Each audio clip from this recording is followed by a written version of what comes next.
Oi pessoal, tudo bem? Professor César falando. Estamos aqui para mais uma aula de ensino remoto de emergência. Bom, gente, eu sei que nós já terminamos o conteúdo de cromatografia gasosa, mas eu queria retomar com vocês lá o item 5, onde a gente trabalha um pouquinho os parâmetros cromatográficos importantes, certo? Nós vimos vários, né? Então nós vimos tempo de retenção, tempo morto, tempo de retenção corrigido. Falamos um pouquinho sobre a forma do pico cromatográfico e falamos também sobre a resolução. Só que ficou faltando falar de dois parâmetros que o tio não comentou com vocês. Um deles é o número de pratos teóricos e o outro é a altura do prato. Aqui no caso do prato teórico, tá? Esse parâmetro, número de pratos teóricos, a gente representa ele pela letrinha N grandão e a altura de prato a gente representa com a letrinha H minúsculo. Tudo bem? Muito bom. Então, vamos. O propósito do vídeo de hoje, né? Desse vídeo, particularmente, e acho que eu não vou conseguir gravar em um vídeo só, é trabalhar esses dois parâmetros, tá? Então, vamos tentar entender o que é a número de pratos teóricos e altura de prato. Bom, então quando a gente tem lá o cromatograma, né? Então vamos pegar aqui um cromatograma qualquer. Ah lá, cheio de picos, certo? Então nós temos aqui essa distância, né? Eu chamo de tempo morto, como a gente já trabalhou. E essa distância aqui, ó, eu chamo de tempo de retenção. Um menos o outro é o tempo de retenção corrigido, certo?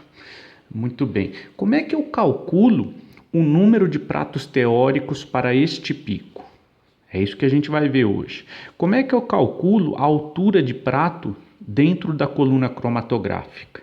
É isso que a gente vai fazer hoje, certo? As fórmulas que estão associadas ao cálculo do número de pratos teóricos e altura são essas daqui, ó. Então, se eu quiser calcular o número de pratos teóricos N para esse pico, e aí eu posso fazer esse cálculo de N para todos os picos, menos o tempo morto, né? A fórmula é a seguinte: 16 vezes TR dividido por WB ao quadrado. Ou tem uma outra fórmula que é assim: N é igual a 5,55 vezes TR, dividido por W de meia altura ao quadrado. Essas duas fórmulas calculam a mesma coisa, elas são equivalentes. Ao final dessa sequência de vídeos, vocês vão entender que dá o mesmo valor numérico, tá? Então, o propósito do vídeo de hoje é que você, dos vídeos, né? É que você saia entendendo essas fórmulas, nós vamos deduzir essas fórmulas, tá? Você precisa sair daqui entendendo o conceito de número de pratos teóricos, entendendo o conceito de altura de prato. Vai demorar um pouquinho para a gente trabalhar isso, mas é fundamental, é um conteúdo fundamental para a cromatografia. Tudo bem? A fórmula para altura de prato é essa daqui, ó. H é igual ao comprimento da coluna dividido pelo número de pratos teóricos. Então, dividido por N, tá? Então, uma vez calculado N por meio dessa fórmula ou dessa, né, eu posso jogar N aqui, ó. E aí a altura de prato é igual ao comprimento da coluna dividido por N. Eu sei que vocês não estão entendendo direito ainda o que o tio está falando, mas devagar a gente vai entender. Bom, vamos dar nome aos bois. O que é esse WH? Esse WH, pensando nesse pico, é a largura da base do pico. WB, aliás. Que WH o quê? É WB. B de base, tá? Então, WB é a largura do pico. Certo? TR a gente já sabe, é essa distância. Professor, e esse W meio H? Esse W meio H é a base da meia altura. Então, quando eu pego um pico cromatográfico, a meia altura dela é aqui, ó, no meio do caminho. Ó. Essa daqui é a meia altura dela. Isso aqui, ó, é o W meio H. Essa distância aqui, ó. Tudo bem? Essa distância é W meio H. É a largura da base da meia altura. Eu posso calcular o número de pratos tanto por essa fórmula quanto por essa. Professor, qual que é o sentido disso tudo, né? O sentido é o seguinte, às vezes o pico vem com cauda. Ele vem assim, né? Ó, então, olha lá. Ele dá cauda. Então, eu não tenho como calcular com exatidão esse WB aqui, ó. Fica difícil, porque ele tem cauda. Então, quando isso acontecer, eu uso o W de meia altura. Fica mais fácil de calcular. Daqui a pouquinho você vai entender essas coisas. Eu só estou dando nome aos bois, tá? Fazendo uma breve introdução para você entender como é que calcula. Daqui a pouco você vai entender esses conceitos de uma maneira mais adequada, certo? Muito bem, a aula de hoje vai ser muito bonita, gente. Vai ser uma aula recheada de delírio, de analogias, de sonhos, de devaneios, de relações obscuras, intuições. Por que isso, né? Porque nós vamos relacionar um monte de coisa que aparentemente não tem nada a ver, né? Então nós vamos relacionar pico cromatográfico com destilação fracionada, com estatística, para pensar algo que de fato não existe, né? Mas é extremamente útil para a cromatografia, né? Então olha só que legal. O conceito de número de pratos teóricos é um conceito absolutamente abstrato e inexistente, né? Nós criamos uma fórmula para quantificar algo que de fato não existe, e nem a altura de prato, né? Na verdade, os pratos teóricos não existem, né? Por isso que eles são teóricos, porque de fato eles não existem, tá? Então é uma aula bonita que vai ajudar a gente a entender um pouco mais sobre a cromatografia, sobre a coluna cromatográfica e tudo mais, certo? Bom, então agora o próximo passo é a gente deduzir essas fórmulas e tentar entender esses conceitos de uma maneira um pouco melhor. Nós procuramos na literatura a respeito de uma dedução dessas fórmulas e não existe uma dedução muito formal, né? A literatura só aponta pistas de como é que a gente pode entender essas fórmulas, né? Eu, pelo menos particularmente, não achei essas deduções. Então, o que a gente vai fazer aqui agora? A gente vai ensaiar algumas considerações sobre como que a gente pode chegar nessas fórmulas, tá? Então, é legal a gente fazer esse delírio todo para a gente conseguir compreender essas fórmulas, tá? Dá para entender elas, apesar delas quantificarem algo que não existem, algo que não existe, aliás. Tudo bem? E é isso que a gente vai fazer aqui agora. Então, qual que vai ser o passo? Não tem como deduzir assim na lata a fórmula. o que a gente vai fazer? A gente vai delirar primeiro. Vamos entrar no momento de delírio, né? Então, vamos relembrar duas coisas fundamentais para conseguir chegar nessas fórmulas. A primeira delas é, vamos relembrar como é que funciona uma torre de destilação fracionada. Nós vamos pegar um exemplinho bem simplesinho aqui, só para você relembrar como é que funciona uma torre de destilação fracionada. Não vou entrar no cálculo de nada e tudo mais. E depois vamos relembrar a gaussiana, lá da estatística, tá? Para daí sim a gente conseguir construir essas fórmulas, beleza? Muito bem. Então, vamos lá falar um pouquinho da torre de destilação, né? Ó, eu peguei aqui uma de livrozinho de ensino médio, acho, inclusive, tá? É bem simplesinha, só pra gente brincar um pouquinho. Então tá aqui a fornalha, né? Que esquenta aqui o óleo bruto, tá? E aí leva esse óleo bruto aqui para dentro da torre, tá? Então é muito curioso porque quanto mais perto da fonte de aquecimento, mais quente está, né? Então essa torre ela é gigante, né? Então se eu coloco a mão aqui, ela está muito quente porque ela está perto da fonte de aquecimento. Aí à medida que eu vou colocando a mão mais para cima, ela vai ficando mais longe da fonte de aquecimento e obviamente mais fria, né? Então, quando a gente pega, por exemplo, o petróleo bruto, ele é uma mistura extremamente complexa de hidrocarbonetos. Então, como é que eu separo essa mistura extremamente complexa? E aqui o processo de separação, né? A gente pode fazer uma analogia com a coluna da cromatografia gasosa. Daqui a pouco a gente vai fazer isso. Então, olha só, vamos olhar aqui qual que é o tipo de substância que eu consigo retirar em cada plataforma, né? Então, quando a gente pega, por exemplo, essa torre, como é que é o método de funcionamento dela? Aqui nós temos uma mistura extremamente complexa, que é o petróleo, que vai desde C4, C5 até C50, né?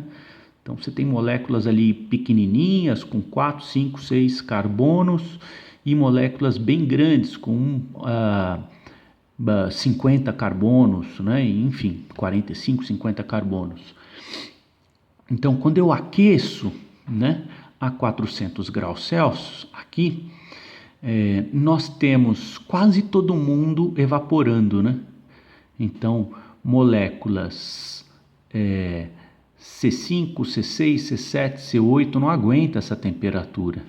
Então, ela entra no estado de vapor, C9, C10, C11, né? E aí vai, todo mundo, né, chegou no ponto de ebulição dessas moléculas que fervem numa temperatura muito baixa, né? Então elas sobem, né? Não aguentam ficar perto da fonte de aquecimento. Então, o que acontece? Aqui, nessa primeira plataforma aqui, né? Aqui eu posso chamar isso daqui de um prato, né? Só que aqui é um prato que existe, né? É uma plataforma, é um andar, vamos dizer assim, mas é um andar que existe fisicamente lá dentro da coluna de separação de petróleo, né? Então esse prato de fato existe, tá? Então quando chega aqui nessa primeira plataforma, as moléculas mais gordinhas, né? E aí aqui a gente retira o lubrificante. Que moléculas gordinhas são essas? Moléculas que têm acima de 17 carbonos, né? Então, moléculas que têm acima de 17 carbonos, nessa temperatura de 370 graus Celsius, elas não conseguem subir mais. Por quê? Porque já é uma temperatura em que essas substâncias se acomodam no estado líquido, certo? Então, moléculas de C17 até C sei lá quanto ficam aqui nessa primeira plataforma. Moléculas que têm menos de 17 carbonos continuam no estado gasoso, porque é uma temperatura muito alta para que elas se liquefazem. Meu Deus, para que elas possam se liquefazer. Tudo bem? Então aí elas vão passar por um segundo patamar, né? Aqui tá cheio de buraquinhos, né? Então tem buraquinhos que deixam escapar o gás. Tudo bem? E aí o que acontece?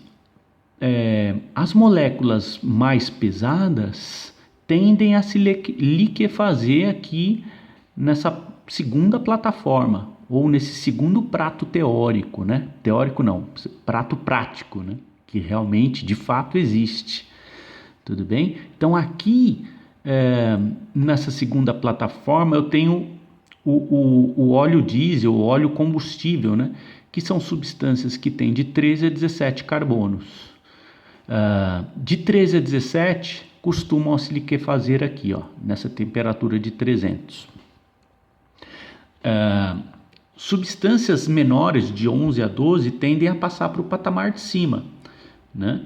E assim sucessivamente, né? Moléculas de C5 até C10 tendem a passar para o outro patamar, né? Então eu consigo recolher cada combustível ou cada tipo de produto numa temperatura diferente, tá?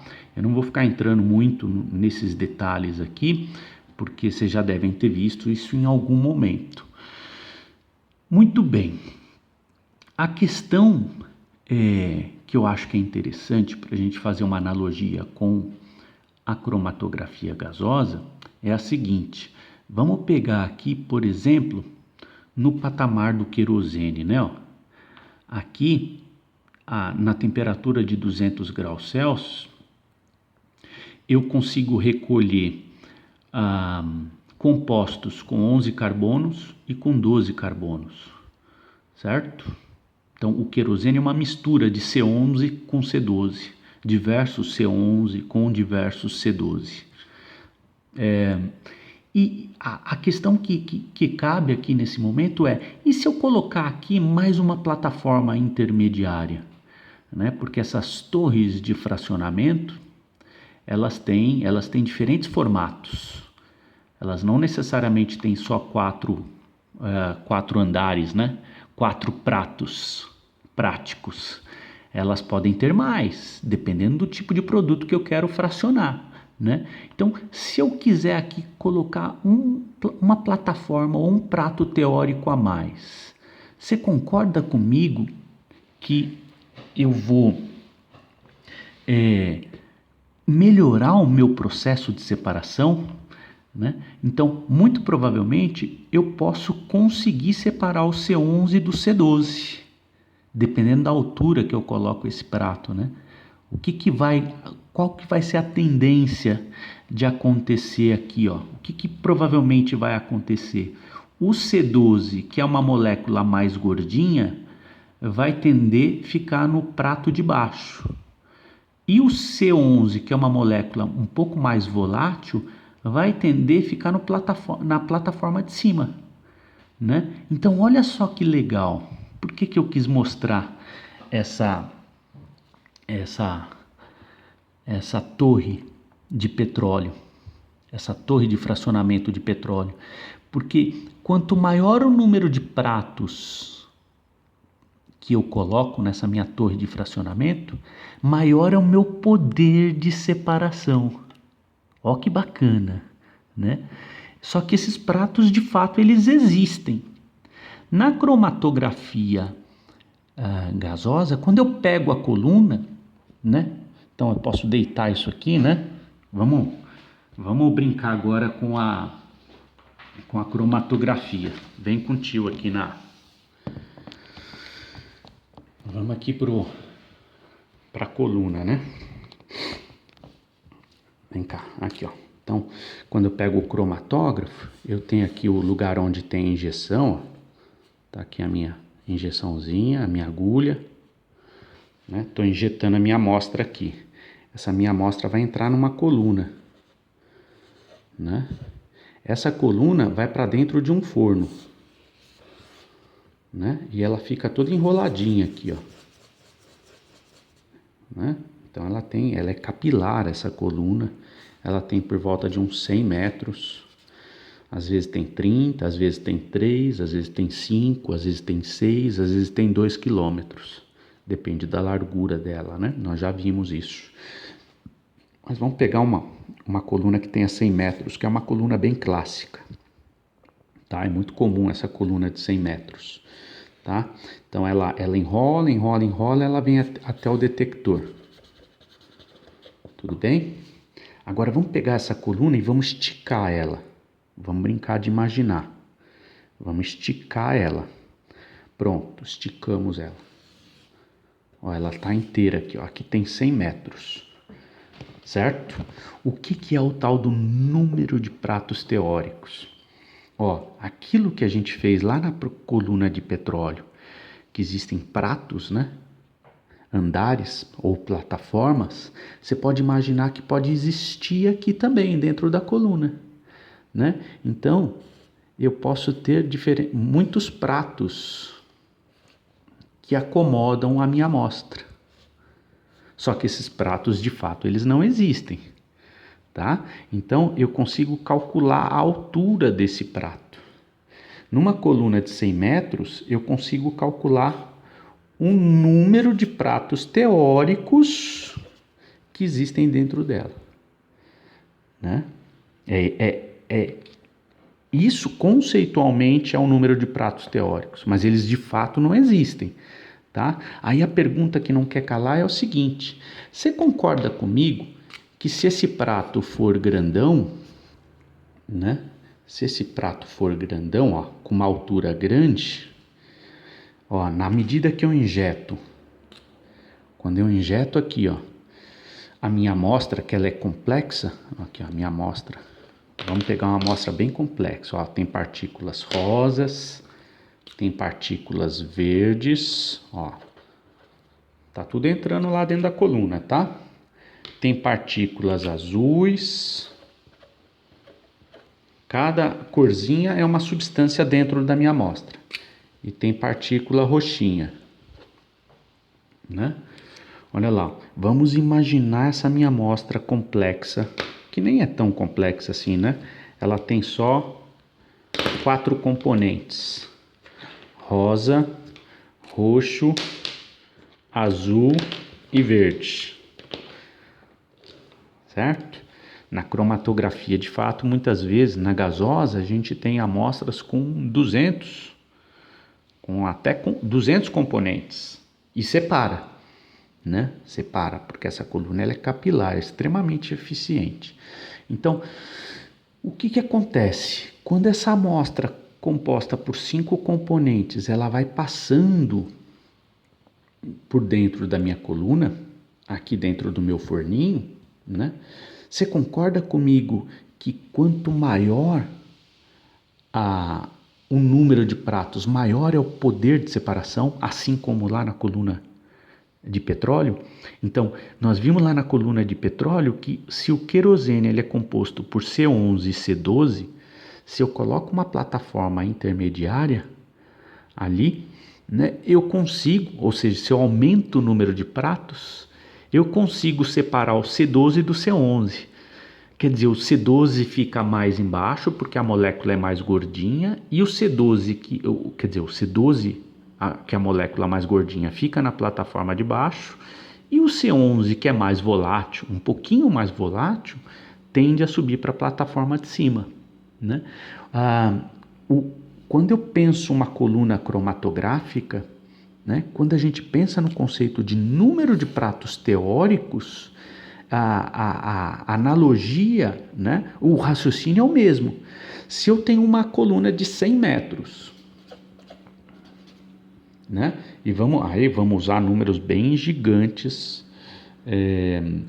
para brincar aqui. Vamos supor que a altura de prato dê 1 metro.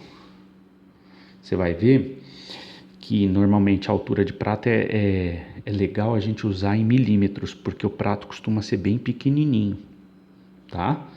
Então, quando eu pego essa fórmula aqui de altura de prato, é o comprimento da coluna dividido pelo número de pratos, nós vamos aprender a calcular o número de pratos.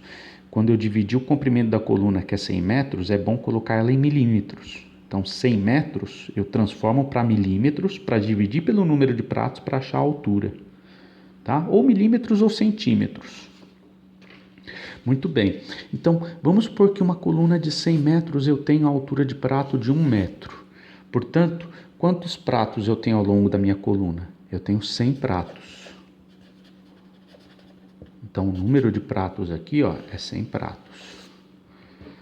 Certo? Então, você concorda comigo que esses 100 pratos, né, ele tem uma altura grande, ó, de 1 metro. Então, o meu poder de separação, ele é menor, né? Então, pode ser que chega lá no final da coluna, eu tenha, aqui, ó, a substância roxinha num prato, toda contida num prato, a substância rosa misturada com ela, porque não separou, né? A altura de prato é grande, assim como lá na coluna, que eu tentei separar o C11 do C12, como o meu prato, a distância do meu prato do querosene para a gasolina era uma distância grande, né? Não separou o C11 do C12. Se eu coloco pratos intermediários ali, ó, eu consigo melhorar o meu processo de separação. Então pode ser que no final eu chegue aqui com o C11, com a substância roxinha, a substância rosa misturadas, e o verde aqui, ó, né, com o azul também misturado, sem conseguir separar. Agora, se eu aumento o número de pratos, ó, é muito intuitivo isso aqui, ó. Se eu boto um prato, se eu aumento o número de pratos, eu consigo separar a substância azul da roxa, ó, da verde, aliás. Se eu coloco o número de pratos a mais aqui, ó, se eu dobro o número de pratos, a minha altura diminui pela metade.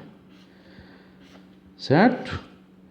Olha lá, eu vou conseguir confinar, né? Eu vou conseguir confinar a minha substância azulzinha nesse prato, a minha substância verdinha nesse prato. E claro, né? Isso daqui é dinâmico. Perceba que a gente está falando sobre uma coisa que não existe, né?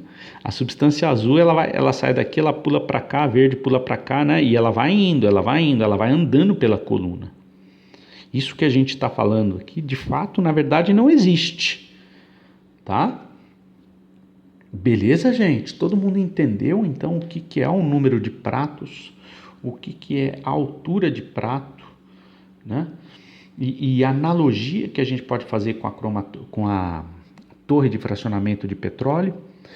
Muito bem, então é assim, tá dando 28 minutos, eu vou parando o vídeo por aqui, porque a gente precisa continuar essa parte teórica para você entender as fórmulas, tá? Então no próximo vídeo a gente continua. Beijo, beijo e até a próxima.